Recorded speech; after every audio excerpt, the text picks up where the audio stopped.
자, 이 시간에 부활 주일입니다. 이 부활의 주일에 우리 서로에게 진리의 말씀으로 함께 인사하면서 우리 계속해서 말씀 가운데 나아가기 원합니다. 우리 전후좌우 보시면서 이 부활의 기쁨을 가지고 당신은 언젠가는 죽을 것입니다. 그리고 한번 인사 좀 나눠주시기 바랍니다. 당신은 언젠가는 죽을 것입니다. 예. 아니, 사실이에요. 예, 진리입니다. 여러분, 그런데 우리가 부활의 아침이라고 이야기했는데도 불구하고 죽는다라는 단어를 들으면 괜히 이상합니다. 그렇게 기쁘지 않습니다. 여러분들은 기가 막혀서 웃으셨을 거예요. 왜 부활의 아침에 죽음을 이야기해? 그런데 오늘 함께 봉독한 이 말씀이 바로 죽음으로 시작합니다. 나인성의 과부, 그 아들의 죽음입니다. 죽음을 이야기하기에 슬픕니다. 어둡습니다. 아들의 죽음과 함께하는 엄마도, 그리고 그 주위에 함께 걸어가는 모든 사람들의 거듭이 무겁고 소망이 없이 절망 가운데 있습니다. 여러분, 죽음은 당사자뿐만 아니라 주위의 사람들까지도 어둠과 절망으로 나아가게 하는 무서운 힘이 있습니다. 그래서 죽음과 동행하면 여러분 모든 것이 어둡습니다. 여러분, 죽음과 동행하면 소망도 절망으로 바뀌는 것 같습니다. 그런데 오늘 말씀해요. 그 절망의 걸음이 있는 반면에 다른 편에 소망의 걸음이 나옵니다. 바로 예수 그리스도의 걸음입니다. 이 걸음은 생명의 걸음이고 부활의 걸음입니다. 여러분, 예수님의 소망의 걸음이, 생명의 걸음이 이들의 걸음과 만나니까 죽음이 생명으로, 절망이 소망으로 바뀌게 되어집니다. 아멘. 여러분, 어두우면 침울하잖아요. 여러분, 우리의 삶 속에서 부활의 날인데도 내 마음속에 어둠, 슬픔, 더러는 절망까지도 있는 분들이 있을지도 모릅니다. 그리고 더러는 그 절망을 받아들이고 내 삶은 언제나 이랬어 라고 포기하고 살아가는 분들도 혹 있을지 모릅니다. 여러분, 그러나 우리가 분명히 부활의 아침 알아야 합니다. 사람의 끝이 하나님의 끝이 아니라는 사실입니다. 한번 따라해 보실래요? 사람의 끝이 하나님의 끝이 아닙니다. 여러분, 우리는 절망이라고 생각하고 여기선 도저히 길이 없다라고 생각할지 몰라도 여러분, 그 절망 가운데 우리의 주님은 소망으로 다가오십니다. 소망으로 다가오셔서 죽었던 청년을 일으키십니다. 여러분, 일으키실 때는 뭐라고 얘기하는지 아세요? 먼저 그에게 다가와 울지 말라라고 얘기합니다. 왜냐하면 이제 어둠의 빛이 임했기 때문에 더 이상 울음은 필요하지 않습니다. 그리고 그를 향해서 계속해서 이야기합니다. 일어나라. 여러분, 어둠은, 절망은 빛이신 소망이신 예수님을 만나면 사라집니다. 오늘 부활의 아침, 여러분, 내 삶 가운데 조그만 어둠이 있다 할지라도, 아니 내가 어찌할 수 없는 고통과 슬픔이 있다 할지라도 오늘 부활의 주님을 만나게 되어지면 그 슬픔이, 그 어둠이 기쁨과 소망으로 바뀌게 됨을 믿습니다. 왜냐하면 우리 주님은요, 오늘 우리들에게 말씀하고 계시거든요. 내가 누워있는 그 절망에서 일어나라라고요. 일어나면 그곳에서 하나님이 우리로 하여금 부활의 삶을 살게 하시겠다고. 오늘 이 부활의 아침에 모두 주님과 함께 그 말씀에 순종하고 일어나는 우리 모두가 되어지기를 주님의 이름으로 축복합니다. 그래서 오늘만이 아니라 이 부활주일을 시작으로 다음 내년의 부활주일까지 우리의 삶이 절망의 삶이 아니라, 죽음의 삶이 아니라 부활의 삶이 되어지기를 주님의 이름으로 축복하고 축복합니다. 주님께서 일어나라 라고 이야기하시기 전에 그가 먼저 그 절망과 고통에 있는 영혼들, 아무것도 없이 그 관을 따라서 가는 모든 사람들에게 주님께서 행하신 것이 있습니다. 14절 앞에 뿐인데요. 가까이 가서 그 관에 손을 대시니 맨자들이 서는지라. 여러분, 절망 가운데 울지 말라라고 말씀하신 주님이 그 모습을 보면서 가만히 계시지 않고요, 다가가서 관에다가 손을 댑니다. 손을 댔더니 관을 가지고 갔던 모든 사람들이 그 행렬이 멈추게 되어져요. 왜냐하면요, 지금 관에 손을 댔다는 건, 죽음에 손을 댔다는 것은 유대 전통으로는 지금 부정하게 되어졌다는 거예요. 지금 죽음은 누구도 건들려고 하지 않는 겁니다. 왜요? 그 죽음으로 인해서 내가 부정해지기 때문이에요. 그런데 주님은 자원해서 그 관에 손을 대십니다. 여러분, 그만큼 자신을 버리시면서까지도 우리를 너무도 사랑하셔서 우리가 걸어가는 죽음의 걸음에서 멈추기를 원하시기 때문입니다. 여러분, 죽은 것은요, 언제나 물결에 흘러갑니다. 그러나 산 것은 거슬러 올라갑니다. 제가 한국에 살았을 때 저희 할머니 할아버지가 가평이라는 곳에 사셨습니다. 가평에 살면 여름방학에 이제 가평에 할머니 할아버지 댁에 놀러 가면 거기에 조그만 강줄기가 있습니다. 북한강에서 연결된 그래도 조그만 강줄기가 있는데 거기서 고기를 잡습니다. 예전에 한번 말씀드렸던 거 기억날 텐데 어항을 가지고 잡습니다. 요즘 세대는 어항이라고 하면 집에 놓는 어항밖에 생각을 못 하실 텐데 고기 잡는 어항이 있습니다. 콜라 1리터짜리 바를처럼 비슷하게 생겼는데 앞에 입구가 좀 큽니다. 그리고 거기는 망사로, 고무줄로 망사로 막습니다. 다른 쪽은 깔때기처럼 안으로 들어가 있습니다. 완전히 투명한 유리입니다. 그러면 그 끝에다가 된장을 가져다가 저희는 된장을 단단하게 붙입니다. 처음으로 고기를 잡으면서 강에 뛰어들어서 강에다가 이 어항을 놓아야 되는데, 움직이지 않게 놓아야 되는데 고기가 들어가는 문 쪽을 물이 흘러가는 반대쪽에다 놓는 거예요. 그래서 친구한테 얘기했습니다. 야, 이렇게 놓으면 어떡해? 물이 흘러가는 쪽으로 놔야 고기들이 들어가지. 그랬더니 그 친구가 웃으면서 그럽니다. 고기는 물 흘러가는 쪽으로 안 가고 물을 거슬러 올라간다는 거예요. 그래서 거꾸로 놓아야 된다는 겁니다. 여러분, 살아있는 것은 멸치도 거슬러 올라가지만 죽은 것은 고래도 흘러내려갑니다. 여러분, 세상에서 너무도 많은 사람들이 세상의 물결 가운데 흘러내려가면서 나는 살아있다라고 착각하고 있다는 사실이에요.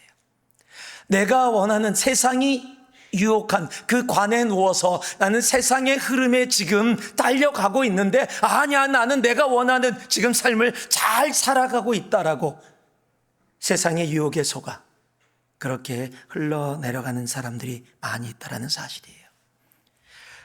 우리는 세상이 만들어 놓은 돈이라는 관에 누워서 신나게, 야, 나 모든 걸 다 갖고 있어, 신난다, 나는 세상 것 마음껏 누리고 있어 라고 착각하며 그 관에 실려서 흘러내려갑니다. 여러분, 미움이라는 관에, 자아라는 관에, 인본주의라는 관에 실려서 내가 지금 잘 살고 있다라고 착각하며 그 세상의 관에 실려 내려가고 있습니다. 여러분, 성경은 우리들에게 분명히 말씀하고 계세요. 세상의 흐름을 쫓아가지 말라라고 얘기합니다. 세상을 거슬러 올라가라고 얘기하세요. 로마서 12장 2절을 보니까 너는 이 세대를 본받지 말라라는 이 단어가 헬라어로 시스케마티조라는 단어예요. 이 단어는 그 모양을 따라 꾸미다, 그 모양대로 살다라는 거예요. 즉, 이 말씀 뭐예요? 너희는 이 세대의 모양대로 살지 말고 이 세대의 모양을 거슬러 올라가라 라고 말씀하고 계시는 겁니다. 여러분, 세상에 관해 실려서 내가 사는 것처럼 착각하면서 죽음의 길로 걸어가고 있는 우리들에게 주님께서 이 땅에 십자가로 오셔서 십자가로 우리의 삶을 만드신 거예요. 그래서 멈추게 하시는 겁니다. 그 길이 삶의 길이 아니라 죽음의 길이기 때문에, 세상은 그것이 삶의 길이라고 이야기하지만 그것은 삶의 길이 아니라 세상이 만들어 놓은 관이라는, 세상의 관, 돈이라는 관에, 미움이라는 관에, 물질주의라는 관에, 인본주의라는, 세속주의라는 관에 실려 내려가 결국에는 죽음으로 끝나게 되는 그 죽음이고 절망이기에 주님은 십자가로 우리를 만지시고 멈추게 하시는 겁니다. 만약에 우리의 삶에 이 실리콘밸리라는 이 땅을 살아가며 내 삶에 가장 소중한 것이 무엇인지 여러분 이 시간 생각하며, 혹 내가 나도 모르는 사이에 세상이 다 이야기하는, 남들도 다 그렇게 살아가는데, 온 세상이 다 그렇게 살아가는데 라고 생각하며 내가 그러한 삶을 살아가고 있다면 그곳이 생명의 길이 아니라 절망의 죽음의 길임을 돌아볼 수 있는 우리가 되어줘야 합니다. 주님은 우리가 걸어가는 길을 멈추기를 원하십니다. 십자가 앞에 세상에 흘려 걸어가던 그 길에서 멈춰 내가 주님께 내 시선을 돌릴 때, 여러분, 우리 주님이 우리에게 해주시는 말씀이 있습니다. 그것이 바로 일어나라입니다. 동일한 14절 15절을 보니까요, 가까이 가사 그관에 손을 대시니 맨 자들이 서는지라 예수께서 이르시되 청년아 내가 내게 말하노니 일어나라 하시매 죽었던 자가 일어나 앉고 말도 하거늘 예수께서 그를 어머니에게 주시니. 우리가 멈출 때 주님은 말씀하시는 거예요. 일어나라라고. 우리가 십자가에 반응할 때 주님이 말씀하시는 겁니다. 일어나라. 어디로요? 부활의 자리로, 부활의 삶으로. 여러분, 하나님의 말씀에 능력이 있습니다. 그는 말씀으로 천지를 창조하셨고 말씀으로 이 땅에 오셨습니다. 우리의 시작도, 세상의 시작도 말씀으로 하셨습니다. 빛이 있으라 하시니 빛이 있었고 어둠에 있었던, 혼돈에 있었던 온 우주가 하나님의 창조의 그 자리로 순종하며 나옵니다. 여러분, 주님의 말씀은 단순히 내가 슬플 때 나만을 위로하는 정도의 말씀으로 멈추지 않아요. 우리를 위로해 주십니다. 우리를 세워주십니다. 그러나 주님의 말씀은요, 죽은 자도 살리는 생명의 부활의 능력의 말씀이라는 사실이에요. 여러분, 요한복음 11장에 보면 나사로의 이야기가 나옵니다. 나사로는 죽은 지 3일이나 지났습니다. 죽은 지 오래됐기에 이미 누이들이 썩었다라고 생각하고 있습니다. 냄새가 난다라고 생각하고 있습니다. 이제는 산다는 것이 불가능하다라고 생각합니다. 그런데 주님이 그곳으로 가십니다. 그리고 11장 43절에 보니까요, 이렇게 기록되어 있습니다. 이 말씀을 하시고 큰 소리로 나사로야 나오라 하시니 죽은 자가 쑥을 배로 동인 채로 나오는데 그 얼굴은 수건에 쌓였더라. 예수께서 이르시되 풀어놓아 다니게 하라 하시니라. 나사로야 나오너라. 여러분, 이 주님의 말씀에 죽은 자도 순종합니다. 여러분, 하나님의 말씀의 능력이에요. 십자가로 우리를 멈추게 하시고 죽음의 길을 걸어가는 우리의 삶에 일어나라 라고 말씀할 때, 그 말씀에 반응하고 순종하고 나올 때 우리의 삶이 부활의 삶으로 다시 나아가게 되어지는 겁니다. 여러분, 죄 가운데 죽어있는 우리를 향해서 주님 말씀하시는 겁니다. 일어나라라고. 힘들고 어려운 그 상황에 좌절하고 눌러있지 말고 주님의 십자가로 내 삶이 멈춰졌다면 일어나라라고 말씀하시는 겁니다. 세상의 가치로 살아가던 우리들에게도 일어나라라고 말씀하시는 겁니다. 여러분, 주님의 말씀, 그 말씀을 그대로 받아들이고 순종하며 나갈 때 하나님은 우리들에게 부활의 삶을 허락해 주시는 겁니다. 누가복음 5장에 보면 베드로의 이야기가 나옵니다. 밤새도록 갈릴리 바다에서 고기를 낚았는데 한 마리도 못 낚았어요. 그런데 주님께서 갑자기 깊은 곳에 가서 그물을 내리라고 합니다.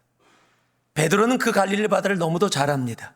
고기 한 마리도 없습니다. 깊은 곳엔 더더욱 없습니다. 그 시간에는 없습니다. 그런데 베드로가 이렇게 이야기합니다. 시몬이 대답하여 이르되 선생님, 우리들이 밤이 새도록 수고하였을 때 잡은 것이 없지만은 말씀에 의지하여 내가 그물을 내리리다 하고.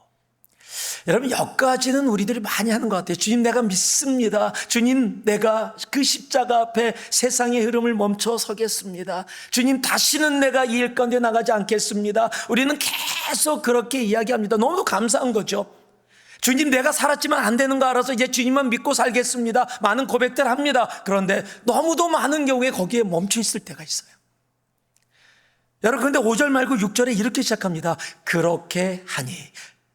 주님의 말씀에 반응해서 그대로 하니라고 기록하고 있어요. 그렇게 하니 어떤 일이 벌어집니까? 고기를 잡은 것이 심히 많아 그물이 찢어지는지라. 야, 순종했더니 대박 났다. 한 마리도 못 잡았는데 고기 엄청 많이 잡게 됐다. 여러분, 그럼 보통 사람 어떻게 반응하는지 아십니까? 역시 주님 말씀에 순종하면 좋은 거야. 이제 주님과 동업해야 되겠다. 주님, 오늘은 어디에 그물을 던질까요? 가르쳐 주시면 내가 순종하고 주님과 반반, 이 정도면 괜찮지 않습니까? 내가 반 드릴게요. 근데 주님이 여러분 베드로에게 그곳에 그물을 던지라 하시고 그 역사를 경험하게 하신 게 그게 목적이 아니라는 거예요. 여러분, 비전센터라는 건물이 목적이 아니에요. 건물 하나 있고 없고 아무 상관없어요. 저건 건물이 아니에요. 하나님은 그 다음에 이루시고 일. 갈릴리 바다에서 고기를 잡고 그곳이 세상의 전부인 것처럼 살아가던 베드로가 죽어가는 영혼들을 바라보며 절망과 죽음 가운데 있던 영혼들을 소망과 생명으로 옮기는 하나님의 사람이 되어지는 것, 예수 그리스도의 사도가 되어지는 것, 여러분, 그것이 하나님이 베드로에게 그물을 던지라 말씀하신 이유였다는 사실이에요. 내가 주님의 말씀에 순종했더니 내가 상상도 하지 못했던, 나는 갈릴리에 고기 잡으러 왔는데 주님은 그곳에 멈추지 아니하시고 내가 알지 못하는 크고 놀라운 일을 이미 계획하시고 준비하시고 행하시는 일, 그것이 하나님이 우리들에게 주시고자 원하는 부활의 삶이에요. 그냥 단지 오늘 기분 좋다라고 살아가는 삶이 아니라 내가 하나님께 순종하고 그 말씀 속에 반응했더니 내가 상상하지도 못했던 일들을 나를 통해 일어나가시는 것, 여러분, 그것이 바로 주님께서 우리에게 주시고자 하는 이 부활의 아침에 우리들에게 말씀하시는 바로 부활의 삶이라는 사실입니다. 하나님은 우리가 그 부활의 삶으로 일어나기를 원하시는 거예요.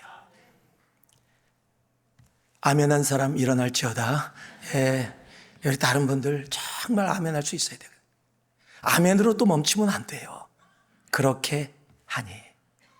여러분, 세상이라는 관이 얼마나 집요한지 아십니까? 제가 오래전에 한국에서 TV 프로그램을 하나 봤어요. 세상에 이런 일이 이런 것 내용 중에 하나예요. 한 여자가 나왔는데 이 여자의 특징이 뭐냐면 스펀지를 먹어요. 스펀지를 먹는데 그냥 스펀지가 아니라 자기 집에 있는 소파의 스펀지를 뜯어 먹어요. 3년 동안 먹었습니다. 3년 동안 스펀지를 먹었는데 그 양이 자기네 집에 있는 큰 소파 3개 정도. 여러분, 스펀지는 소화도 안 됩니다. 그래서 멈추려고 해요. 자기도 멈추려고 해요. 멈추려고 엄청 노력했는데 멈추지 못해서 TV 프로그램 나온 거예요. 멈추려고. 그런데 못 멈추는 거예요. 여러분, 이게 나쁜 건지 알면서도 멈추지 못하는, 여러분, 이것이 세상이 우리들을 유혹하고 우리들이 있게 하는 세상이라는 관이에요. 여러분, 내가 할 수 없게 주님께서 십자가에 달려 돌아가심으로써 그 세상이라는 관에서 멈추게 하시고 이제 하나님이 말씀해 주시는 거예요. 그곳에서, 그 죽음의 길에서 일어나라. 그럴 때 하나님이 우리로 하여금 그 부활의 삶, 그 부활의 삶을 누리게 하시는 것입니다. 여러분, 죽은 청년이 일어나 말을 하기 시작하니 사람들이 하나님께 영광을 돌립니다. 부활은 내 삶만 변화시키는 게 아닙니다. 부활은 내가 부활의 삶을 살아가기 시작할 때 나뿐만 아니라 내 주위의 사람들로 하여금 주님의 영광을 보게 하는 것입니다. 오늘 우리 주님이 우리들에게 말씀하십니다. 고난주간을 통해, 성금요를 통해 주님의 십자가로 다시 우리들에게 분명히 우리가 흘러가는 세상이란 관에 주님의 십자가로 손을 대시고 우리를 멈추게 하십니다.